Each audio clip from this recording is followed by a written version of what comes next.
The Peterson Meadows staff prepares a special turkey dinner every year. Residents and staff tell me the holiday tradition brings them together as a family.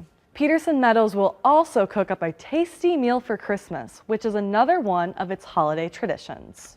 This unknown illness can sometimes turn deadly. However, local veterinarians tell me there are no known cases of this illness in the Rockford area, but they did share some tips just in case.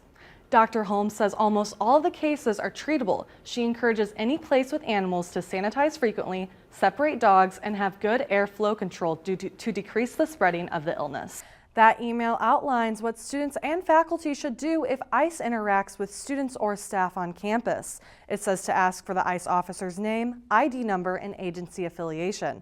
Then immediately call ISU police. I spoke with ISU PD to learn more about their role in situations like this and what students and staff should know if they ever encounter ICE on campus. TikTok has more than 1 billion users, and it's the 6th largest social media platform in the world. People use it to make videos, to express themselves.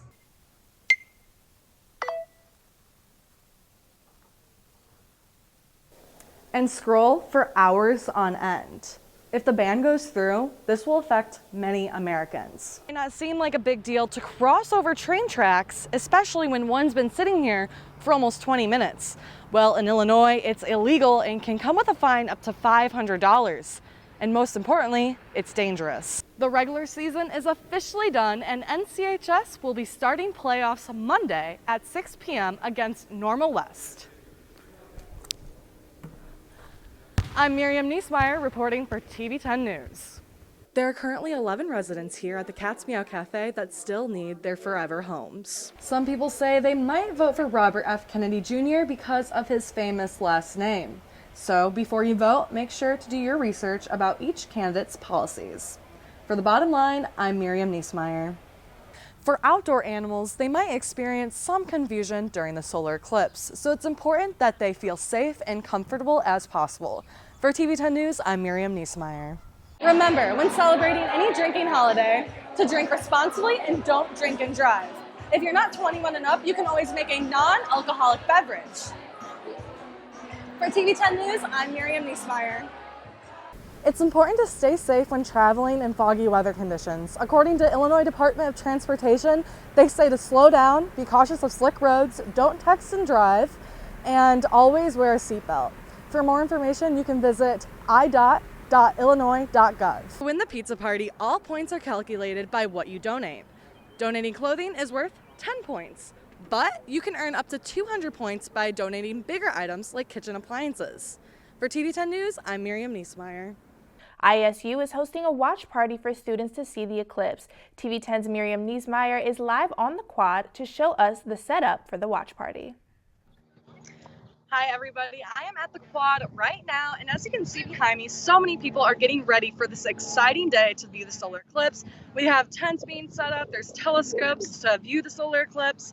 So this is such an exciting day. The last solar eclipse was in 2017. This will be my first time seeing it. There's going to be solar eclipse glasses being handed out, about 15,000 to each student, faculty, and staff. To get one, go to any of the booths on the quad to grab one. It will be per person. This is so fun, and remember, when viewing the solar eclipse, to look up with your solar eclipse glasses. Do not look up without it. Reporting live for TV 10 News, I'm Miriam Nesemeier. A nonprofit organization is planting 10,000 trees to improve the environment for Earth Day.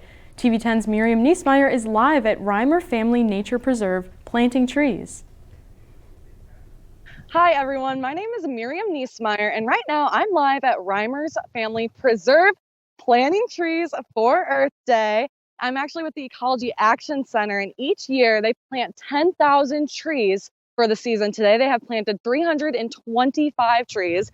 I'm actually going to plant a tree right now. This is very exciting. Here we go. There we go. It's in the ground. Beautiful. Planting trees. It's so good for our environment and improves air quality.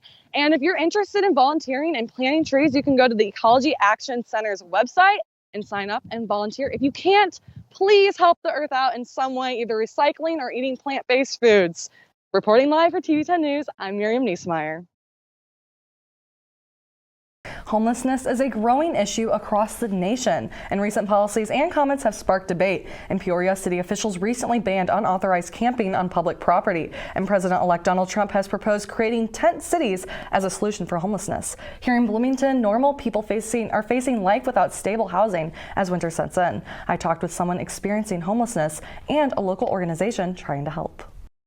In the heart of Blono, makeshift shelters stand as reminders of the ongoing homelessness crisis. I always search for an outside family because my family was kind of distant and not really supportive. Among those affected is Slim, who is preparing for his first winter living in a tent. Slim is originally from Georgia, but moved to Bloomington Normal 4 years ago in search of the support his family couldn't provide. I've always suffered with anxiety, depression since a child.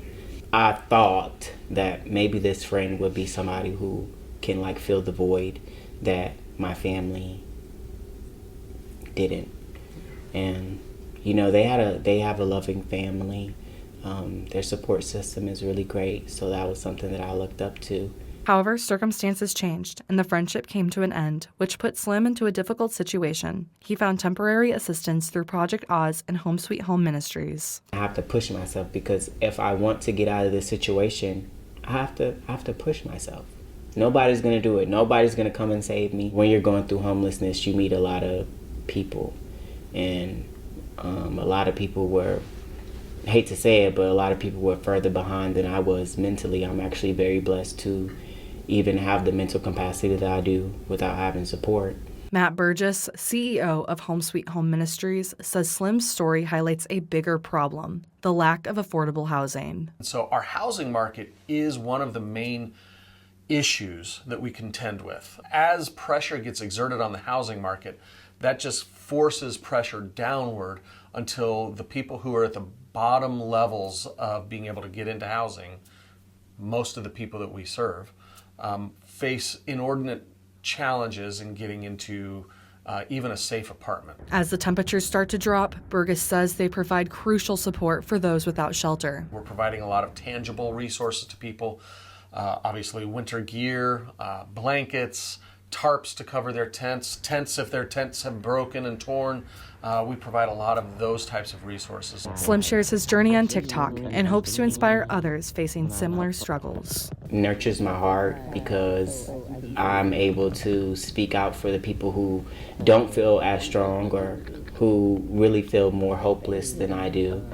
I can be a stepping stone for them to let them know that, yeah, it's hard. Life is very hard, especially when you feel like you have no support. But there's always a light at the end of the tunnel. You just got to keep going. I just want to be that spokesperson for them, that light to say that it gets better in time. But you have to go through things in order to see the tunnel, the end of it, to see the rainbows.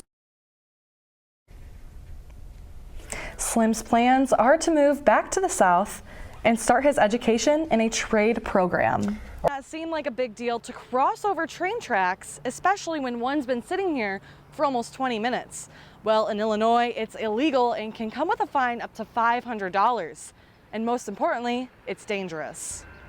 In Uptown Normal, nightlife and rail lines are just steps apart. The town council has been discussing building a pedestrian crosswalk for years. But when freight trains stop along the tracks for a long period of time, getting to the other side of town becomes a challenge, and some people are taking dangerous shortcuts.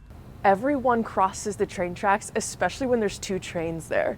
And it really makes me nervous. They even have blocks for the sidewalk so people don't cross over and they just go around it. But it constantly says another train approaching, and people just don't pay attention to it and they just keep walking. Whether it's alcohol related or just being in that group mentality with friends where if one person decides to do it, everyone else follows suit, then that's something that we have to take into account for. But, let it be known that if it does happen, we are going to respond. Our officers are not going to let somebody do that and not get away with some type of citation or fine. Take a look at this video. As you can see, one person climbs over the stopped train car and others followed, ignoring the blocked sidewalk and risking serious injury to get to the other side. If we get a call that somebody is crossing over a stopped train, we'll respond immediately. It's a huge safety hazard. According to the Federal Railroad Administration, hundreds of trespassers are killed each year trying to cross active tracks. You never know when the train is going to be stopping and going, and we don't want anybody to get injured, number one, but also any injury that really happens in the train tracks is usually pretty bad.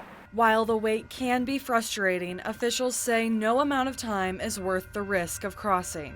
For TV10 News, I'm Miriam Nesemeier.